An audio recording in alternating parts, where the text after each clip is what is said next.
Uncle मुझे एक जलेबी खाने को दे दो ना रे, बहुत भूख लगे। अबे कुत्ते के बच्चे, चला जा यहाँ से, मैंने फ्री में दुकान नहीं खोली है रे। जलेबी खाने का बहुत मन कर रहा है रे, पर जलेबी खाने के लिए पैसे कहाँ से लाऊं रे? अंकल मेरे पास पैसे नहीं है रे, क्या तुम्हारे पास मेरे लिए कोई काम है रे? अबे कुत्ते के बच्चे, चला जा यहाँ से, तुझे कौन काम देगा रे? मैं कुत्ते का बच्चा हूँ रे, इसलिए मुझे कोई पसंद नहीं करता रे, और आप लोग भी मुझे लाइक और सब्सक्राइब नहीं करते रे। तुझे काम चाहिए रे? हाँ रे अंकल।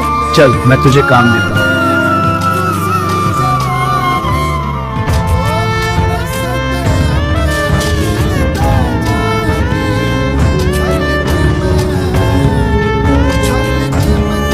मलिक, मैंने आज का सारा काम कर दिया रे। वाह बेटे, तुमने बहुत अच्छा काम किया रे। अंकल ये लो पैसे, अभी तो मुझे जलेबी दे दो ना रे। ये लो बेटा। आज तो मैं पेट भर के जलेबी खाऊंगा रे, और आप लोगों को जलेबी पसंद है तो लाइक कर दो रे।